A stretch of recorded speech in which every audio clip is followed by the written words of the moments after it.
You're grinding every day. Long hours, no backup, no accountability. That ends now. The Empower Solopreneur Mastermind gives you one simple advantage, a weekly power session that turns isolation into domination. Every Friday morning on Zoom, you'll get real coaching and real feedback to make real moves. Join a group of driven professionals in a program designed for solopreneurs and people working at home. Stop getting stuck. Start scaling. Seats are limited. Lock in yours today at modernobserver.com/empower-mastermind.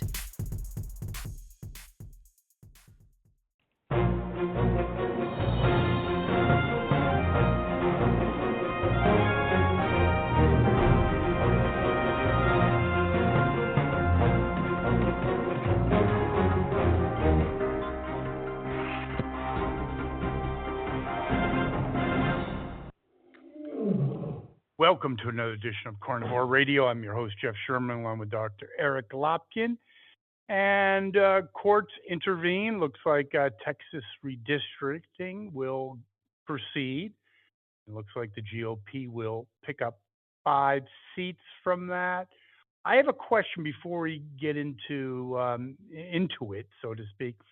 Do you think there'll be a court challenge for the California redistricting? Oh, there's already been a court challenge for California. That's why I asked the doctor, because essentially it's eliminating any competition and it's not tied to any census. Yeah, the big difference between the Texas redistricting and the California redistricting, Texas, over the past 5 years, has had a huge surge in population. So that redistricting is actually based on the population. Everybody's making, Trump asked them to do it. It's like, yes, Trump was in favor of this. But the fact of the matter is, it was legitimately redistricted, where California actually redistricted, first of all, in retaliation, but second of all, they used race as the key to their redistricting, making sure that the new districts were primarily Hispanic. Well, the Supreme Court has already ruled that you can't do that. Texas. So you think it'll be overturned? Yeah, Texas redistricted based on population. They didn't use race. They actually didn't do much gerrymandering, which is the big accusation. Whereas California, one of the most gerrymandered states in the country, was just trying to get rid of yet another Republican seat. Yes, given the information you just discussed with the previous court rulings, I would be surprised if the California redistricting initiative actually went through. I don't think it's going to. I think it's going to be stopped by the courts. Again, there is already a court challenge underway. I'm sure California lower courts will uphold it, but it's going to be appealed. It will eventually hit the Supreme Court. And I honestly believe the Supreme Court will go, no, you cannot redistrict in retaliation for what another state is doing. Yeah, you can, because if you let that genie out of the bottle, then, there is no, not that there's any great election integrity right now, you can just throw it out the window. It's kind of crazy, but it is reflective of the Democratic Party over the last 10 years after Obama. I know that's longer than 10 years, but they've increasingly become radicalized, and it's power unto power, no matter what the consequences or the benefit or lack thereof to the United States. Do you agree with that, Dr. Lopkin? I do. The Democrats at this point are all about obtaining power, nothing else. And I'm not saying this as my own opinion. I'm actually taking this from Joe Manchin's recent book. He actually stated point blank that it was critical for American democracy for the Democrats to lose the 2024 election. Well, I think it was, yeah, I agree with that. But on a more facetious side, I think it was critical for America and the world if Mamala ever got in. But that's just an aside. Yes, I do agree with that assertion. He is correct. I still do blame him for signing on to the Inflation Reduction Act. I think he needs a IQ test, but that's another issue. But Crockett, because of this, she's been redistricted. How do you like that? She's now going to be without a job, and she's now put her hat in the ring to run for U.S. Senate. Would be very entertaining. I don't think she has a chance. Do you? No, and in fact, that's actually something that Governor Abbott stated. He said he can't wait to watch the circus, but she does not have. I mean, she's got two chances to win: slim and none. And Slim just left town. Yeah, the fact of the matter is, and again, this has been said by a number of folks over the past few days. There are a number of Trump Democrats in Texas. There are no Crockett Republicans. And you cannot win the Senate seat in Texas without some Republican support. Her entire campaign is based on Trump bad, we must save democracy. Well, guess what? That argument has flown. It's only the far left, that's yelling that, because Trump's results have shown that no, democracy is perfectly safe under him. Yeah, but that's if you're rational. She's irrational, and most of her followers are as well. I find it interesting. I find it interesting. I actually watched her announcement. And if you go back, she never had this Southern drawl accent before. Oh, no, she's gone ghetto.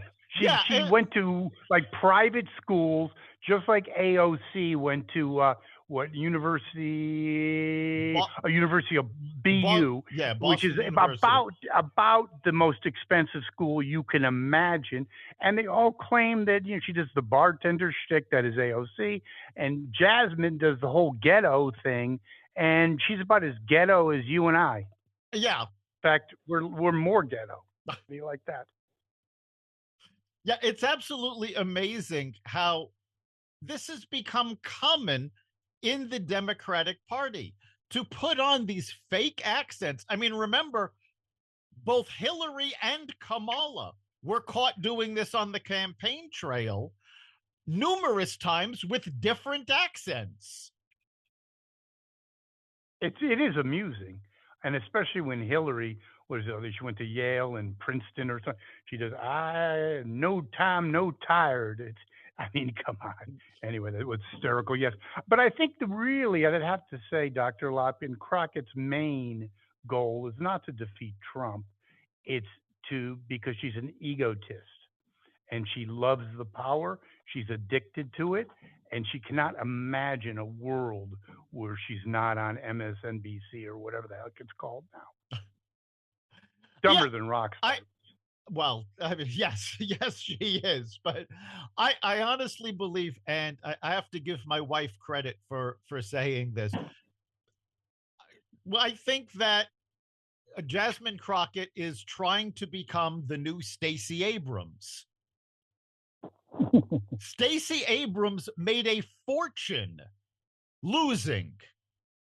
She made this whole big deal about election interference that had absolutely no validity. She did not win elections, and yet she was able to raise millions that she ended up using.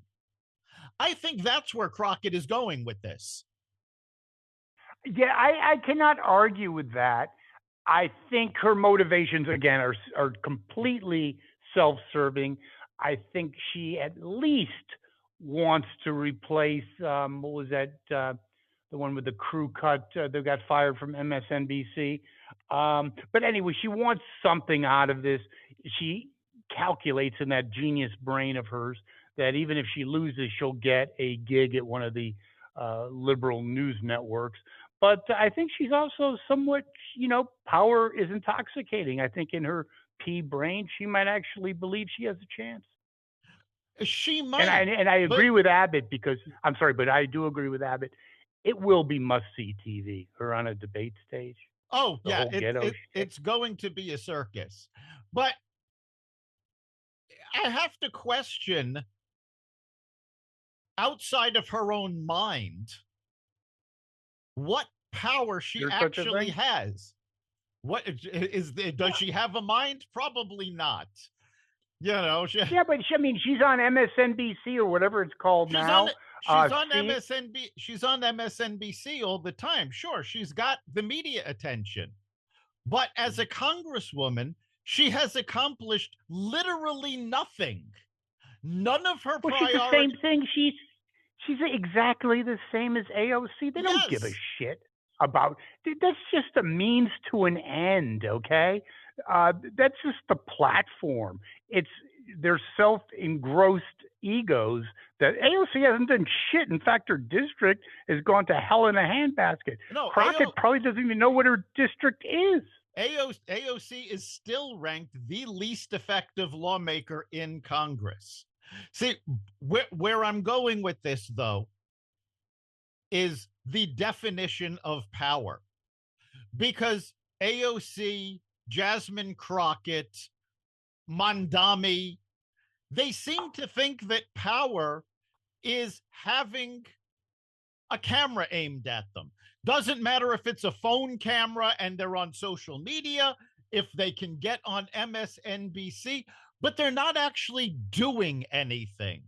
They are social media influencers that happen to be in government. I agree 100%, but it's still powerful and it's still intoxicating. I mean, if you were this hardworking congressperson, let's call her Jane Smith, and you're really getting it done for your district, you're not on MSNBC, you're not on CNN, you're not on YouTube clips. AOC and Crockett are. Because that's all they do. And that's all they care about. Yes. But my question to you is, I don't think that's really power. It's an ego trip. But they don't actually have much power to do anything. I don't think they have the brains to figure that out. Probably I think not. they get the accolades. It's almost like shining objects with a cat. And I believe my cats are smarter than them. But anyway, flashing lights, a laser, they love it. I bet you they're booked, I would say 5 days a week on something. And they might not go on it all the time, but they definitely got calls.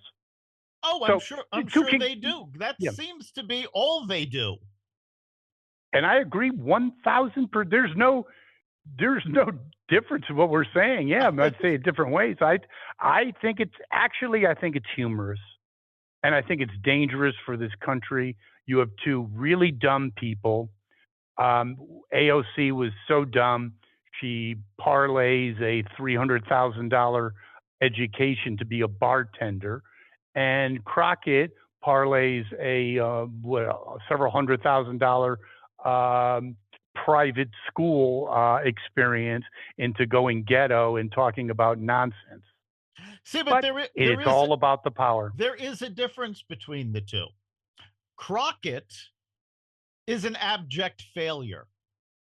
She's now lost her congressional seat. She's going to lose the Senate seat. AOC, on the other hand, has just been ranked the #1 chance for a 2028 presidential election in the Democratic Party. She's in front of wait. Before you go on, I think this is really important. What is Dr. Lopkin's assessment? Because I think that is a real possibility.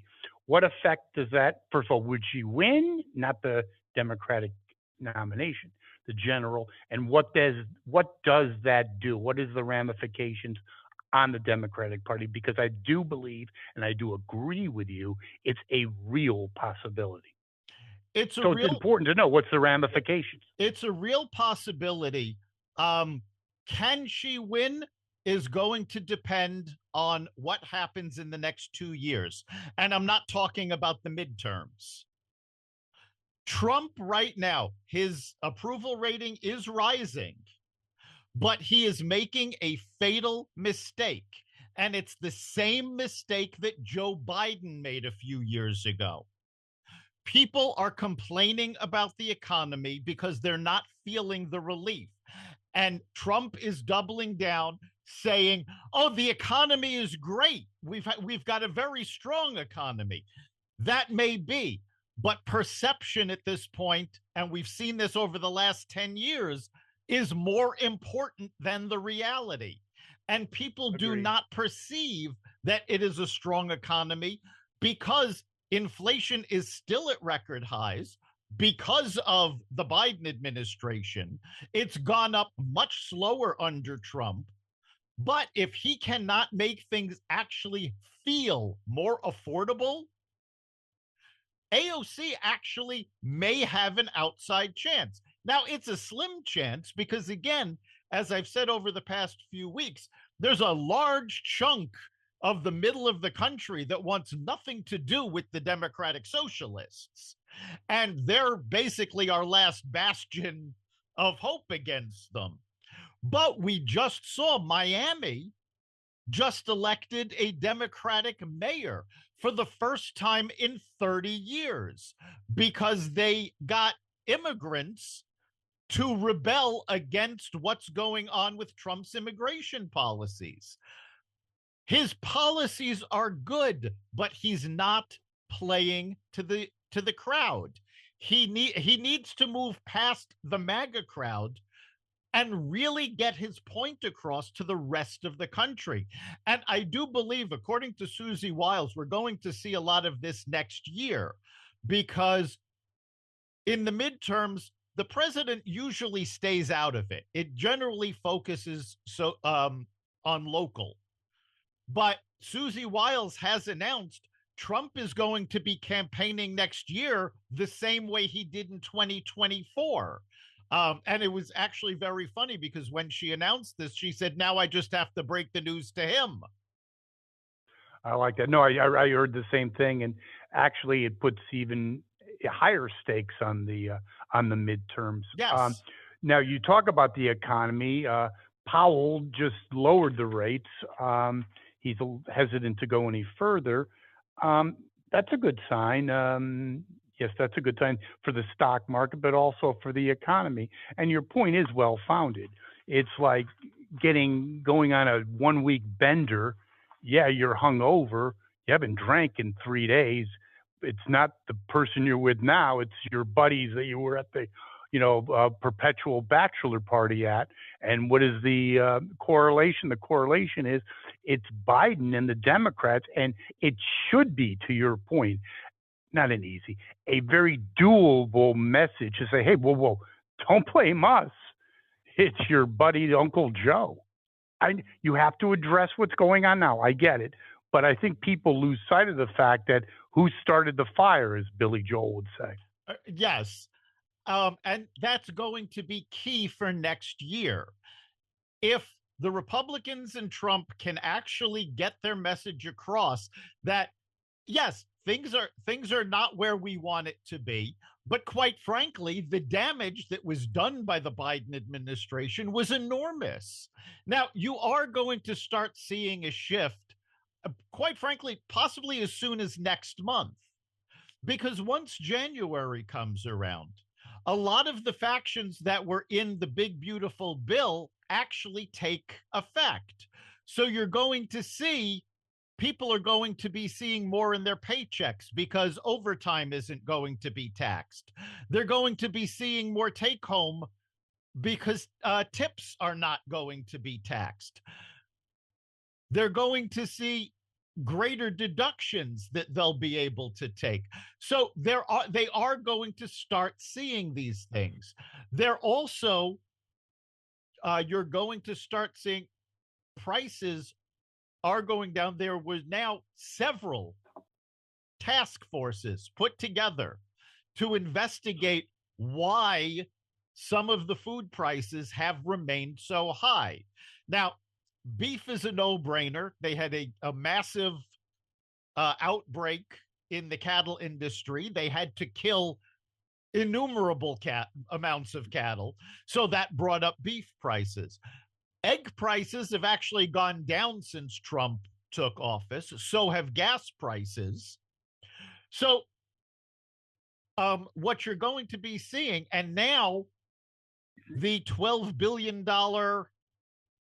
bill that they just put through wasn't a bill, it was an executive order, excuse me, taking $12 billion from the tariff revenue and giving that to the farmers and cutting back on some regulations on farm equipment. So the cost of the farm equipment is going to be going down, which in turn will help the cost of food. Also, the Trump administration recently rolled back emissions standards for automobiles.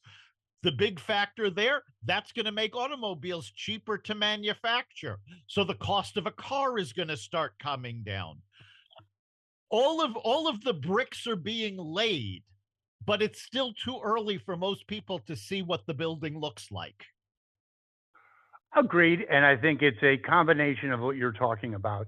It's messaging and reality. If those two come together, it's goodbye Dems. If not, we got problems here in River City. The Music Man, you're too young for that. No, anyway, I know the Music Man well. Okay, there you go. And talk about despair. Looks like Tampon Timmy's got some problems, doesn't he?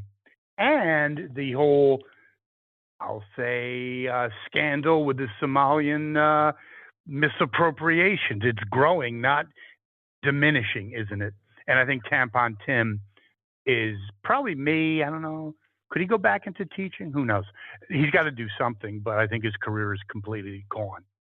Done. Well, okay, before I start talking about Tim Walz, I want to flash back to last week's podcast, because on last week's show, I said it absolutely amazed me that nobody was looking at how Ilhan Omar was involved in all of this. It's her district that it happened in. It's her constituency. Well, as it turns out, the New York Post broke the story wide open this week, revealing that not only were some of the folks already convicted of the fraud in Ilhan Omar's inner circle, but the bill that had passed that allowed them to get the money to commit the fraud was sponsored by Ilhan Omar. One of the few bills. There you go. Yes. So I think we're definitely going to see more about that. In terms of Tim Walz, the Democrats themselves have now turned against him. Minnesota Democrats are terrified right now, not because he committed fraud, not because he let the fraud happen, not even because the fraud happened. They don't care about that, at least from their statements. Their big concern is that this has damaged Tim Walz so badly that they now think it's incredibly possible for a Republican governor to take over. Correct. Well, sometimes in life you get lucky. Tim was never talented, happened to kind of waltz his way, no pun intended, into the governorship. And under the spotlight, under scrutinization, being scrutinized, he was really a nothing burger, wasn't he? He is and was a nothing burger. But you had said, could he go back into teaching?